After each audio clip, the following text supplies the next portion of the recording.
Perlu Anda sedikit tambahkan bahwa mengenai yang orang kafir diterima ya, kalau fitrahnya yang berbicara, itu diterimanya tadi dengan batas-batas tertentu tentunya.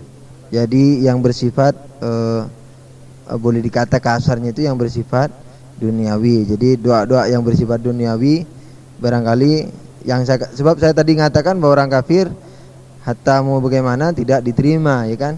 Nah, itu maksud sana bukan yang bersifat duniawi, sedangkan yang diterima di sini adalah yang bersifat duniawi. Ala kuliah seperti itu.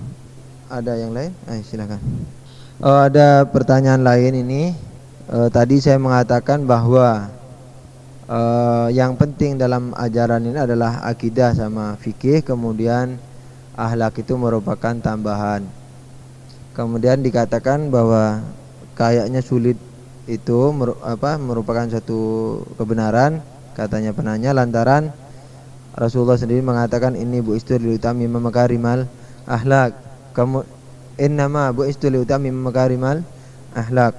Kemudian juga walaupun sholat kita bagus, ini bagus, kalau melihat tetangga kita kelaparan itu bisa gugur. Atau misalnya dalam ayat-ayat Quran sedikit menyebut fikih dan banyak menyebut akhlak. Jawabannya adalah sebagai berikut, titik 2. Dalam dalam berbicara akhlak itu sebenarnya saya telah memakai banyak sekali istilah. Jadi akhlak malam ini tidak sama dengan akhlak malam kemarin. Nah, itu sebenarnya saya tadi ketika mengutarakan akhlak itu saya memang punya punya tambih dalam batin ana, jangan-jangan ini salah difahami.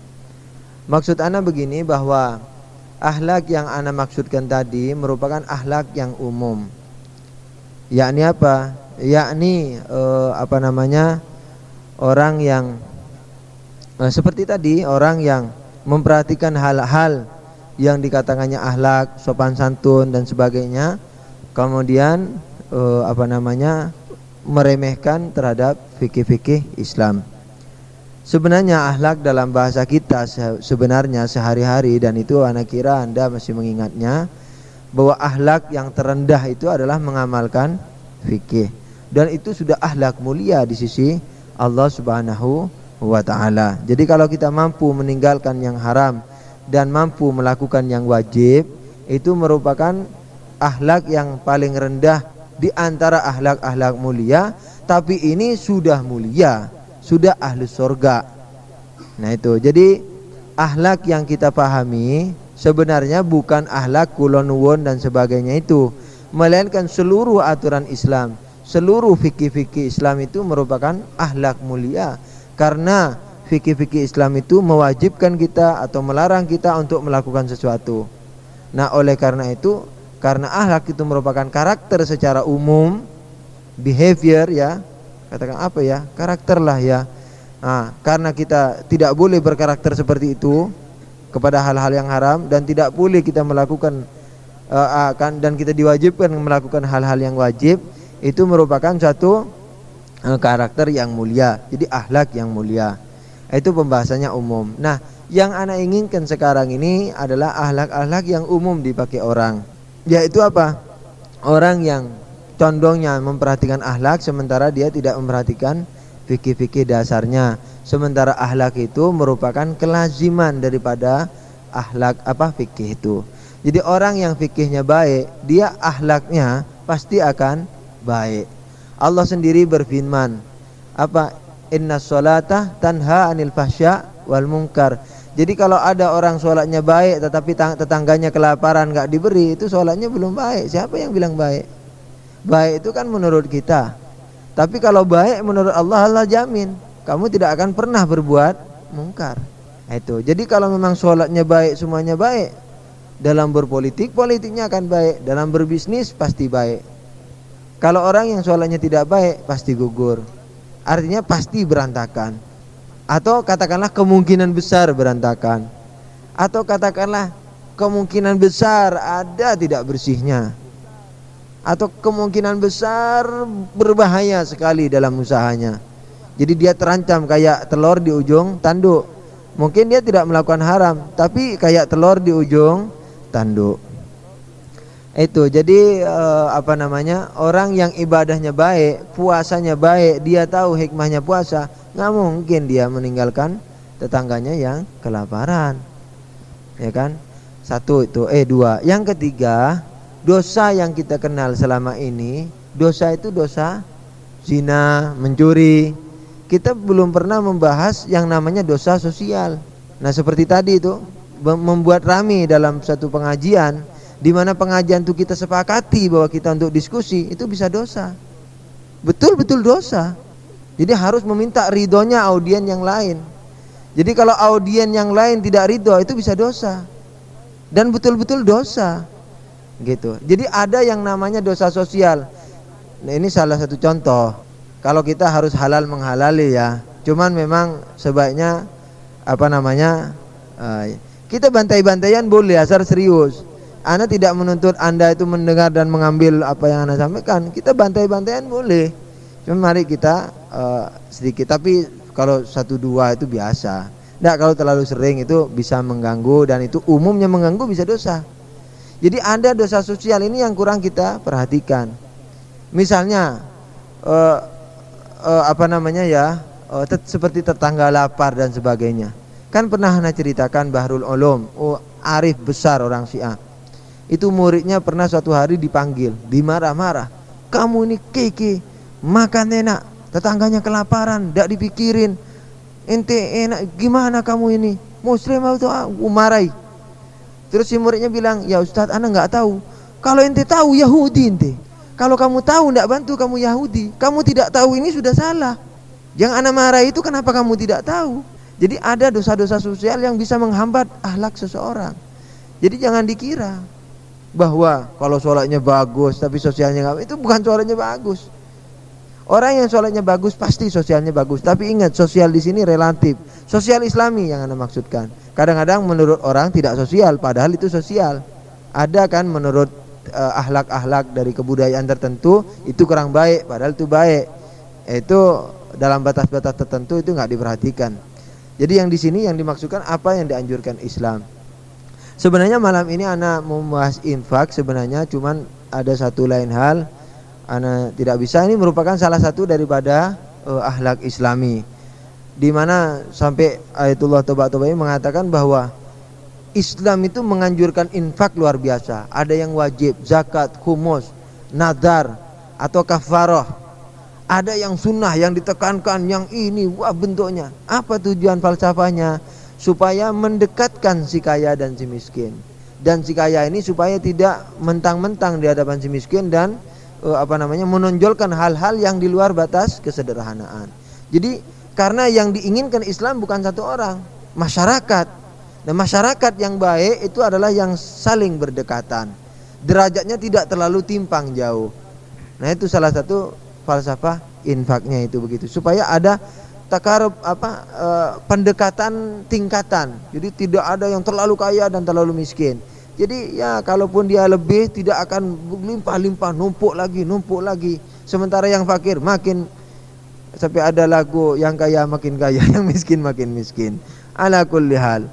Jadi istilahnya falsafah infak itu seperti itu. Ayatnya sampai Anda baca luar biasa. Allah berbicara mengenai infak itu. Jadi artinya dalam satu surat itu sampai banyak itu. Kadang-kadang kan satu tok masalah itu. Ini udah selesai. Aqimis shalah wa atuz zakat atau apa. Ini masalah infak sampai mungkin ada 15 ayat berentet tuh satu sama lain. Janganlah kamu berinfak begini. Walhasil insyaallah mungkin minggu depan kita berbicara mengenai infak. Ala kulal kira-kira seperti itu. Nah, akhlak di sini liutami makarimat akhlak. Apa akhlak Nabi? Coba apa akhlak Nabi? Apakah tidak termasuk yang wajib sama yang haram? Artinya meninggalkan haram atau melakukan wajib bukan termasuk dari Nabi. Apakah Nabi membawa akhlak kulonuwun atau membawa Islam ini? Islam ini. Kalau begitu Islam inilah akhlak itu.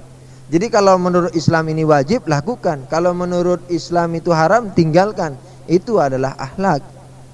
Karena ketika Nabi liutami makarimat akhlak, ternyata yang dibawa ini haram, halal, sunnah, makruh, mubah.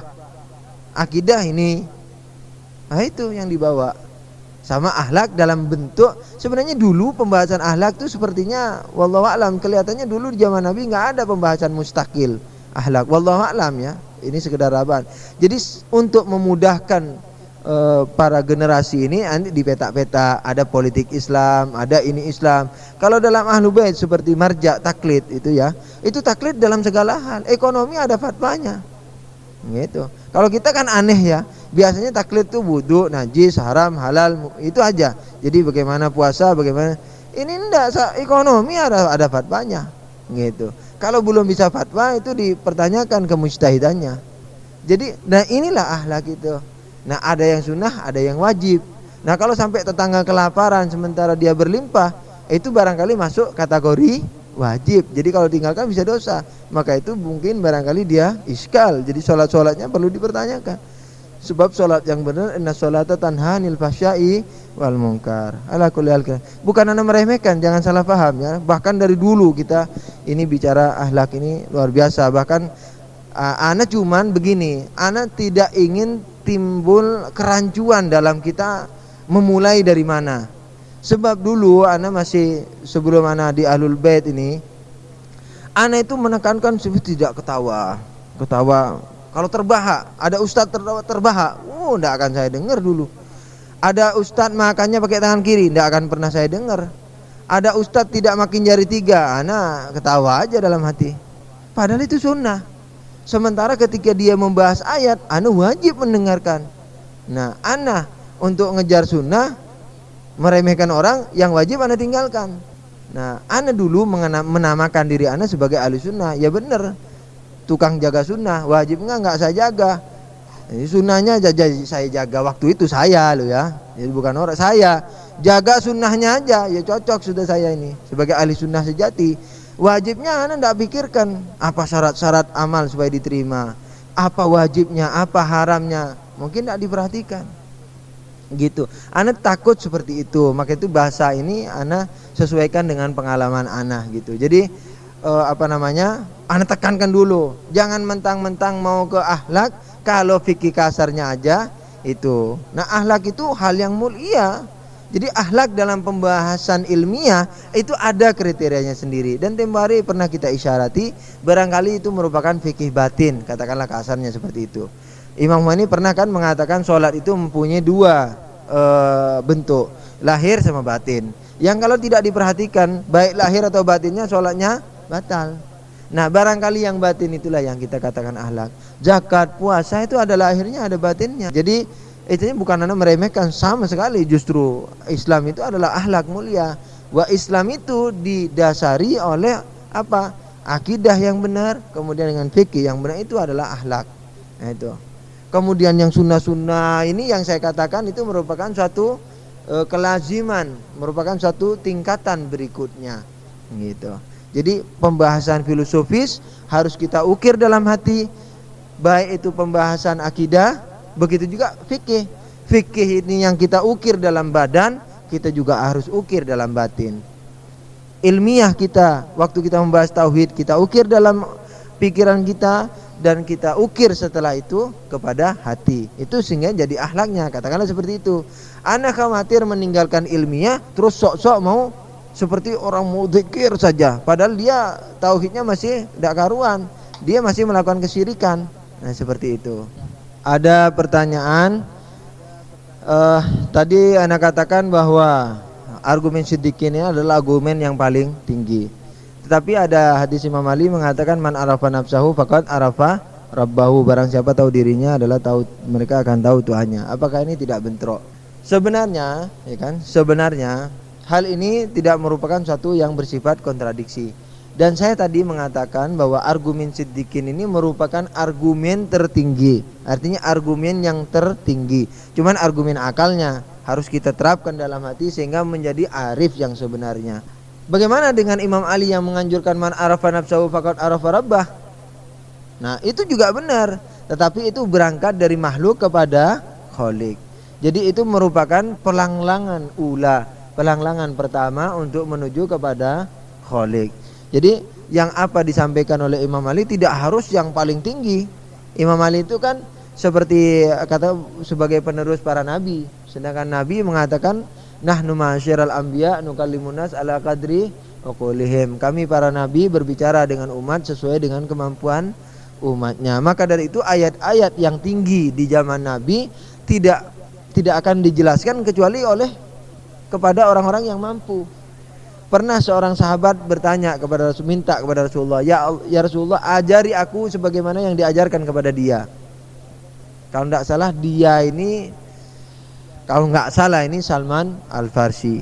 Kemudian Rasulullah mengatakan, kalau aku ajari kamu sebagaimana aku ajari kepada dia, kamu akan jadi kafir. Dan Imam Ali Zainal Abidin pernah berkata, aku khawatir mengungkapkan isi hatiku. Aku khawatir orang-orang jahil akan berkata bahwa aku menjadi penyembah berhala.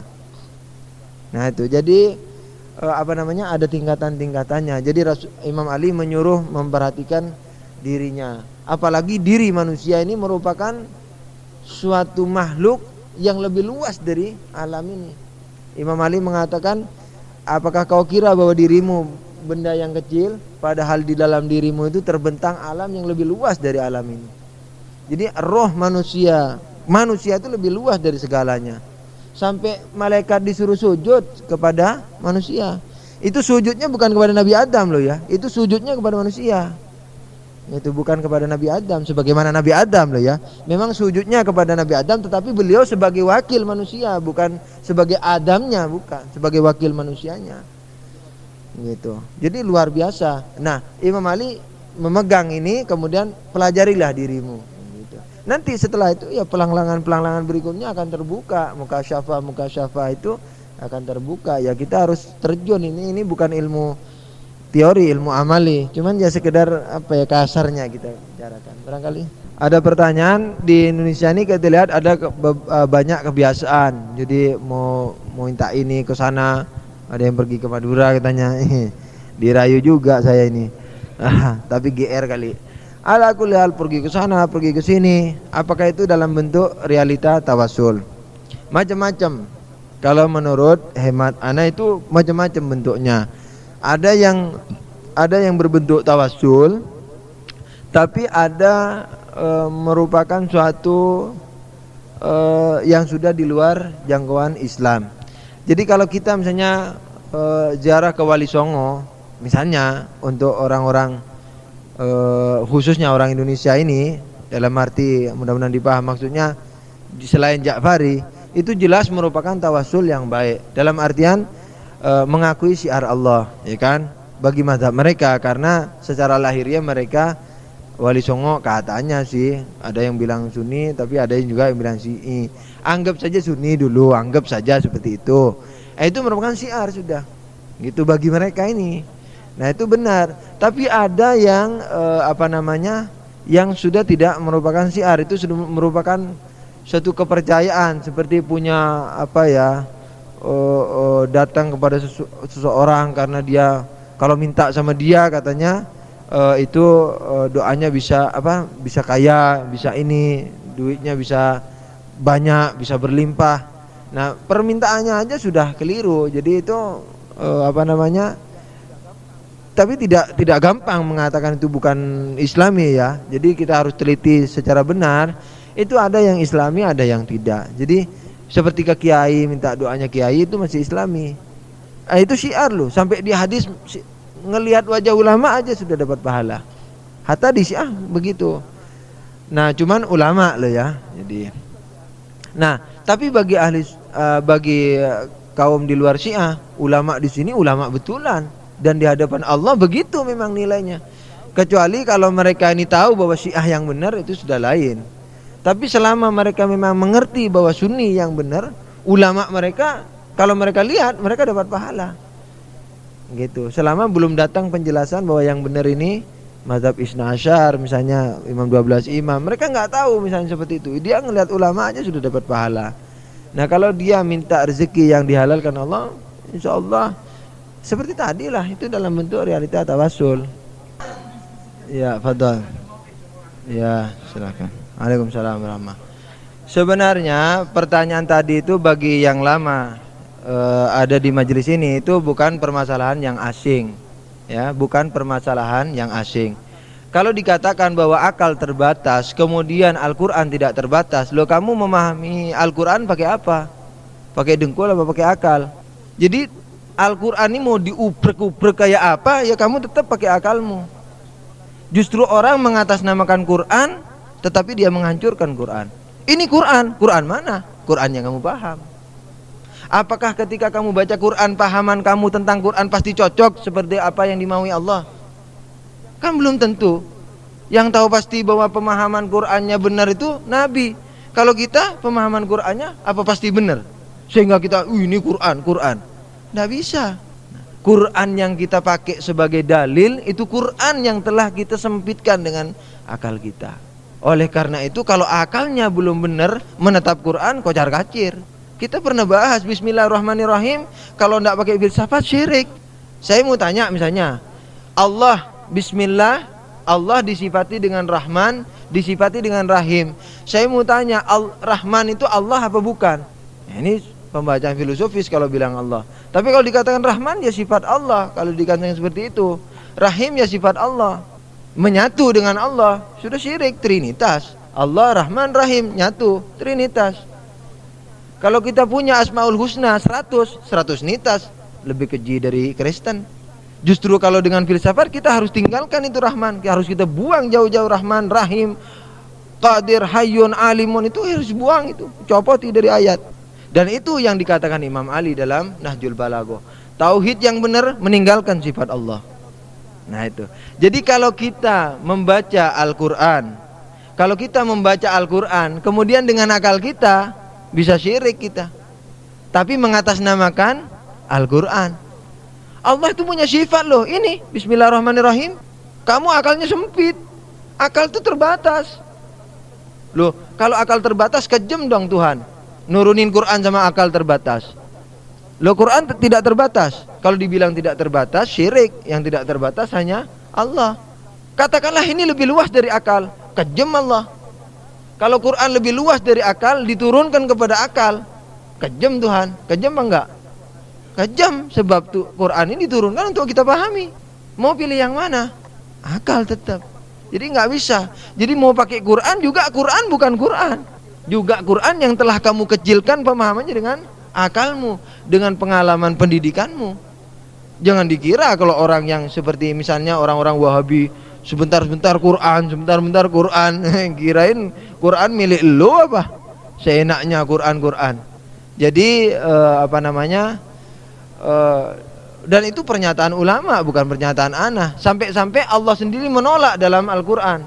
Dikatakan waqalatil a'rabu amanna qul lam tu'minu bal qulu aslamna. Dalam Quran dikatakan datang orang-orang desa kepada Nabi berkata kami beriman ya Rasulullah. Allah memerintahkan nabinya mengatakan katakan wahai Nabi kami belum beriman, kamu belum beriman. Tapi katakan bahwa kamu baru masuk Islam. Selama iman itu belum masuk ke dadamu. Katanya ulama Syiah seperti Al-Mahili, ini apa maksudnya? Mereka beriman, imannya ditolak.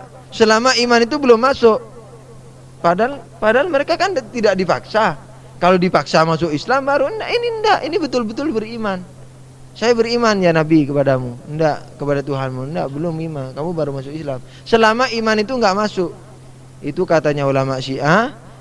Iman yang masuk itu maksudnya dengan argumentasi akal. Jadi kalau dengan ngikuti Nabi saja itu belum masuk, itu masih ikutan, diterima tapi bukan mukmin sejati.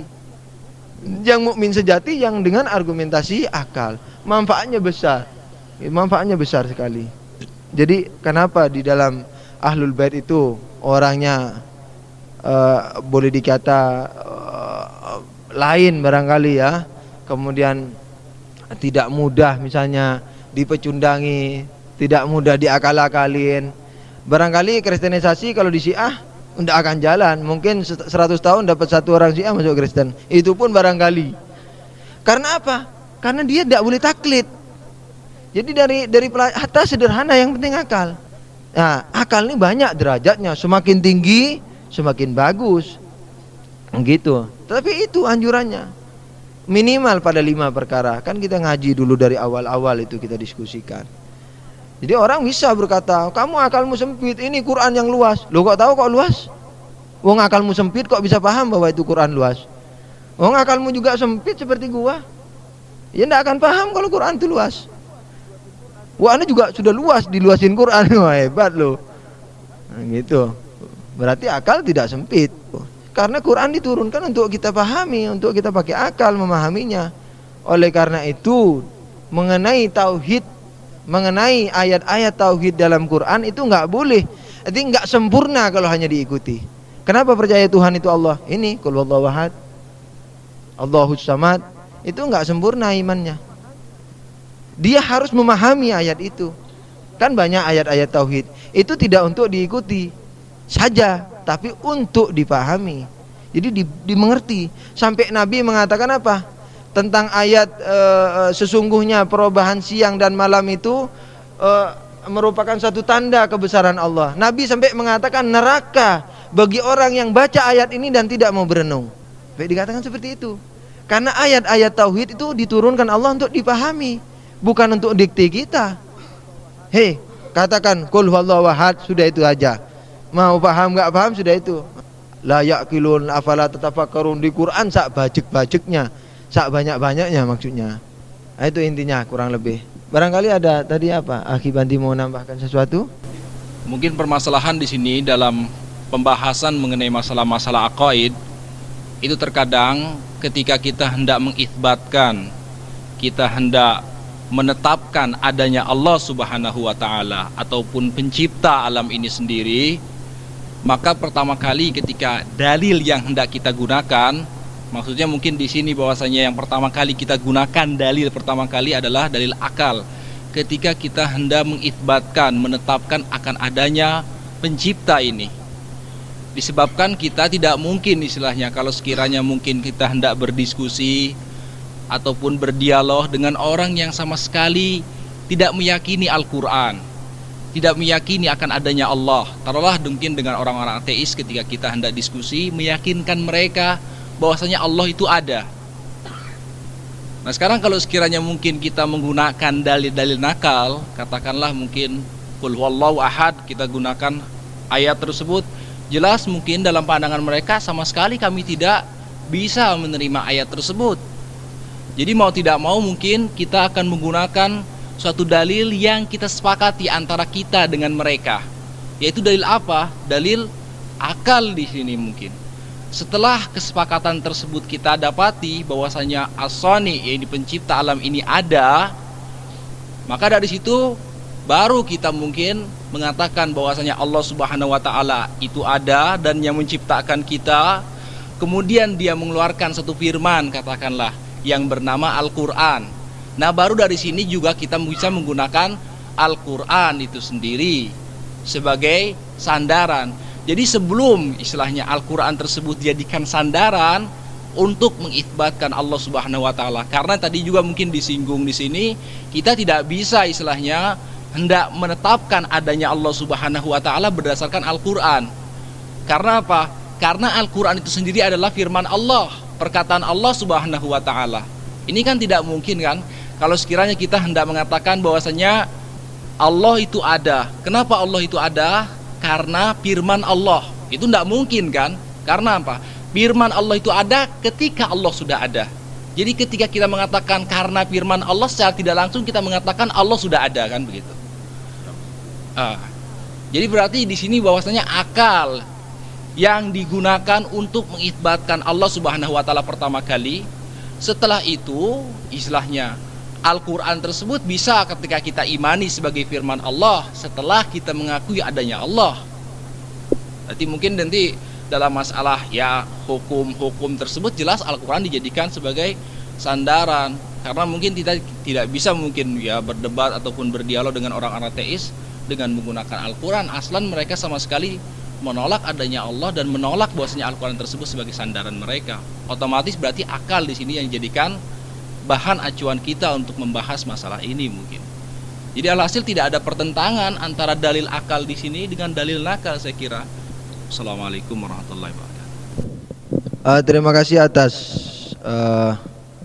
tambahannya tadi oleh Ustadz Ahmad Subandi.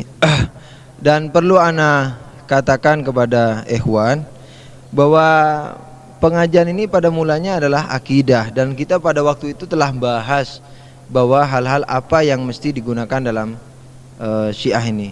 Syiah itu yang harus digunakan, yang harus menggunakan akal minimal pada 5 perkara: tauhid, keadilan, kenabian, imamah, dan hari akhir. Jadi kalau orang bertauhid pakai Quran, itu tidak sempurna imannya. Kalau orang bernabi dengan Quran, kenapa kamu percaya Nabi Muhammad? Ini Quran bicara Muhammadun Nabi, misalnya ya. Wa makana apa? Makana Muhammadun aba ahadin min rijalikum walakin Rasulullah wa khatamun nabiyyin wa khataman nabiyyin. Ada ini hadisnya. Ini ayatnya. Kalau begitu Nabi Muhammad nabi, itu tidak mukmin sejati kalau di Syiah. Jadi sangat ekstrim. Jadi dalam tauhid, dalam keadilan, dalam imamah, itu kalau memakai Quran saja itu bukan mukmin sejati. Jadi Quran itu dijadikan penunjang saja. Kenapa? Ya itu tadi, kamu bagaimana mau membuktikan Tuhan dengan perkataan Tuhan? Wong orang masih belum percaya Tuhan. Dan hatta orang muslimnya, bukan hanya orang kafir, kita juga sebagai muslim seperti itu. Mempelajarinya harus seperti itu. Jadi kalau kita muslim secara dogmatis selama ini, itu harus menaikkan lagi derajatnya dari muslim ini, sebagaimana orang A'rab tadi. Wa qalatil A'rab amanna qul lam tu'minu bal qulu aslamna. Sampai kamu jadi iman betul, kita tingkatkan lagi. Ya kan?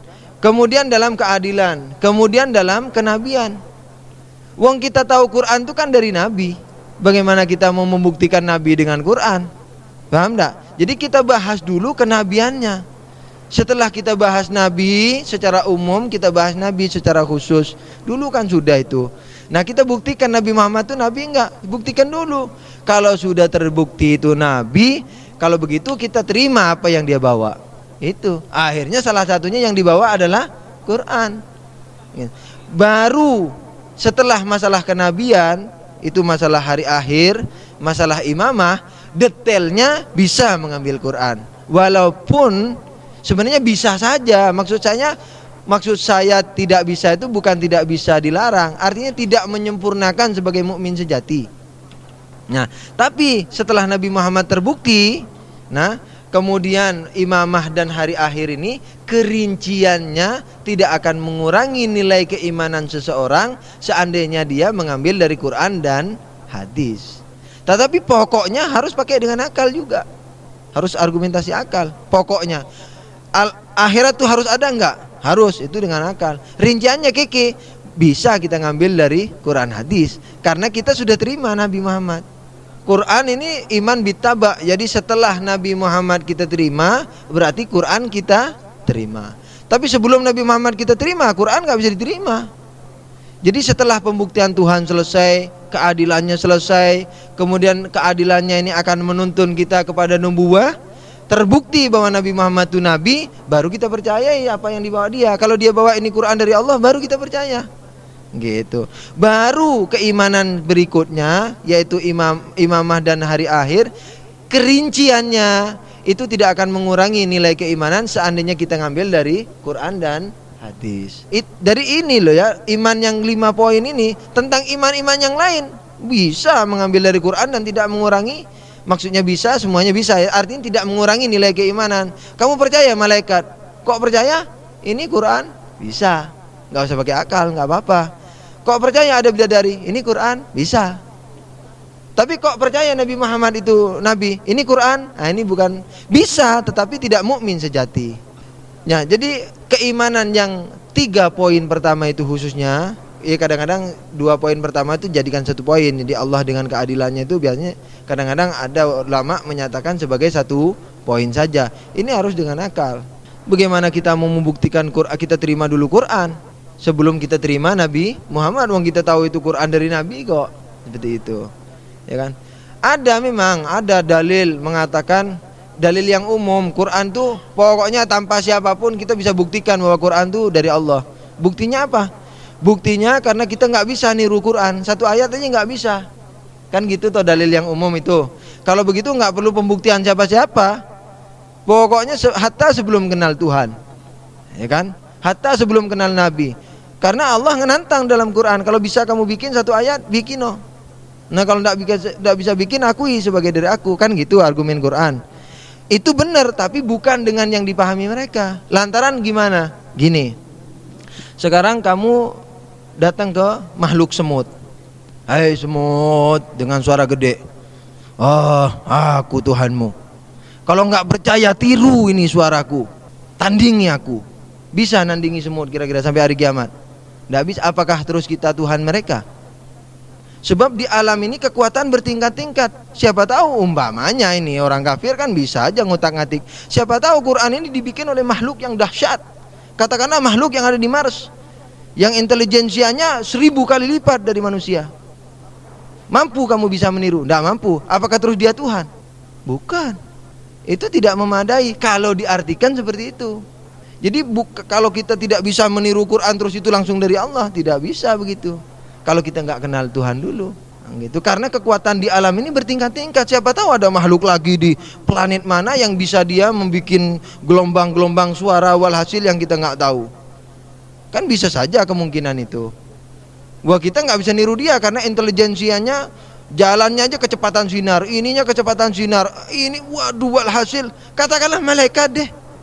Anggap ada malaikat yang ingkar kemudian dia ngaku Tuhan, dia mengilhami Nabi Muhammad. Anggap saja, umpama orang usil seperti itu ngomong, terus gimana kita jawabnya? Malaikat nggak bisa kita saingi, kan gitu toh? Kan kita orang-orang umumnya akui malaikat hebat. Lalu terus apakah malaikat itu Tuhan? Oh nggak mungkin begitu. Nah kenapa nggak mungkin? Kan pakai akal terusan. Jadi dalam Syiah memang harus begitu. Jadi kalau kita masih dogmatis, harus kita melangkah kepada akal, harus kita sempurnakan. Itu yang Ana pahami dari Ana belajar. Ada referensinya, ada bisa. Dulu kita juga sering bawa Babul Hadi Asyar itu kita bawa juga. Karena hal-hal ini merupakan satu kejutan-kejutan. Ya sayang kalau ada teman-teman yang barangkali dulunya kurang rutin, hanya Senin Kemis datangnya hanya ini aja sekedar ya lompat-lompat, dan akhirnya Ana sendiri sedikit kebingungan bagaimana caranya. Takut terlalu detail, nanti yang sudah paham nanti dikira bertele-tele. Tidak didetailkan, kadang-kadang memang halus. Ini di ujung tanduk antara kekafiran dan keislaman, kan bahaya.